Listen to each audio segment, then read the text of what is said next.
अगर दुनिया मुजरिम को सिर्फ सबूत से पहचानती है, तो क्या एक औरत जिसे दुनिया ने गलत कहा वाकई कातिल थी, या सिर्फ वो लिख रही थी जो सबने अंजाम दिया? लाहौर के अंधेरों में एक पुरानी हवेली थी जिसे लोग श्रापित कहते थे। वहां एक पुरानी लाश के रिपोर्ट पर पुलिस पहुंची। हवेली का छत गिर गया था और अंदर कुछ अजीब सी खामोशी थी। मगर जो चीज उनके हाथ लगी उसने सिर्फ एक कत्ल नहीं, 5 कत्लों की पहली झलक दे दी। एक डायरी, काले रंग की, खून के दाग से सनी। उसके हर पन्ने पे एक कहानी थी और हर कहानी का एक खून था। सब इंस्पेक्टर हसन ने डायरी को हाथों में लिया। उसने पहले पन्ने पर नजर डाली। मैं कातिल हूं, पर हर कत्ल मैंने खुद से पहले दुनिया से किया। हसन ने डायरी को गौर से देखा। क्या ये सच था? क्या इस कहानी की आखिरत उसकी अपनी जिंदगी को बदल सकती थी? डायरी का हर पन्ना उसे अपनी तरफ खींच रहा था। जब मेरी बहन ने अपने हाथों से जिंदगी छोड़ी, तब दानिश डिस्को में डांस कर रहा था। उसने उसे सिर्फ एक रात का खेल समझा। मैंने उसके लिए मौत का स्टेज सेट किया और डांस खत्म। दानिश एक सफल बिल्डर था, मगर एक दिलचस्प और खास रात में उसकी मौत एक हाई राइज बिल्डिंग से गिरने से हुई थी।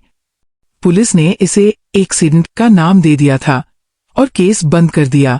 लेकिन मारियम की डायरी ने सच का राज खोला। मैं टेरेस पे छुपी थी। उसने मुझे देखा भी नहीं। एक धक्का और वो सिर्फ एक सिलसिले का पहला सफा बन गया। मैंने अपनी बहन की लाश को देखा। उसके चेहरे पे खामोशी थी, लेकिन आंखों में एक गहरा दर्द था। वो दर्द जो अब तक मुझे चेज कर रहा था और जिसे मैंने अपने अंदर रखा था। एक स्कैल्पल, एक गलत कट। ऑपरेशन सफल था, पर मां चली गई और मैं उस दिन से मर चुकी थी। क्लिनिक जलाना नहीं था, मैं सिर्फ इंसानियत से बदला लेना चाहती थी। डॉक्टर का क्लिनिक एक रात जल गया। सीसीटीवी ऑफ था, लेकिन फोरेंसिक रिपोर्ट में पेट्रोल का रेसिड्यूस मिला था जो अब तक इनकंक्लूसिव था। डायरी में लिखा था, मैं क्लिनिक के पीछे छुपी थी।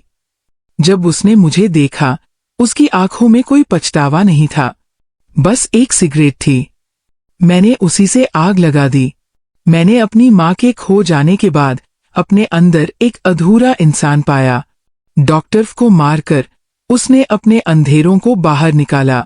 वो मेरी मासूमी का सौदा करता रहा। हर दिन की असेंबली एक खामोश सा इम्तिहान था। जब सीसीटीवी लगा, उसने मुझे स्कूल से निकाल दिया। मैं छुप गई थी, लेकिन मीठा लम्हा ही सबसे तीखा साबित हुआ। प्रिंसिपल अख्तर की मौत हार्ट अटैक से हुई, ऑफिशियली, लेकिन डायरी ने सच लिखा। उसने मुझे कॉफी ऑफर की थी और मैं उस पल में अपना फैसला डाल आई थी। उसका हर दिन एक जीवित दर्द था जिसे उसने अपने अंदर ही रहने दिया। उसने मेरे रेपिस्ट को छोड़ दिया। सबूत नहीं था, लेकिन मेरी रूह चीख रही थी। उसने सिर्फ एक रेपिस्ट नहीं, मेरी हर रात का दर्द भी आजाद किया। मैं उसे कभी नहीं भूल सकती थी। जज रमान मिसिंग था। पुलिस ने फाइल क्लोज कर दी थी एब्सेंस ऑफ लीड की वजह से। डायरी के अंदर एक औरत की तस्वीर छुपी थी जिसमें वो रोती हुई कोर्टरूम से बाहर निकल रही थी। उसका नाम मारियम था। उस दिन मैं चीखी थी, लेकिन जज ने मेरी चीख नहीं सुनी। आज उसकी चीख मैं कब्र तक ले गई। इंस्पेक्टर हसन उस हवेली तक पहुंचा जहां डायरी की आखिरी लाइन उसे ले गई थी। वहां मरियम बैठी थी। उसके हाथ में डायरी थी, लेकिन आखिरी पन्ना खाली था। तुमने ये सब किया, मरियम? हसन ने पूछा। मरियम ने देखा। आंखों में आंसू नहीं, सिर्फ ठहराव था। मैं कातिल हूं, पर मैं वही बन गई जैसा मुझे बनाया गया। हसन डायरी लेने जा रहा था जब उसने एक चीज महसूस की। कमरे में एक और डायरी थी जो उसने पहले नहीं देखी थी। 3 दिन बाद हसन की मौत हो गई, साइनाइड पॉइजनिंग। कोई सबूत नहीं, सिर्फ एक डायरी जिसमें अब लिखा था, कातिल 5 हसन। मुझे लगा था वो समझेगा, पर उसने मुझे सिर्फ फाइल बना दिया। मैंने सोचा मैं रुक जाऊंगी, लेकिन डायरी चलती गई।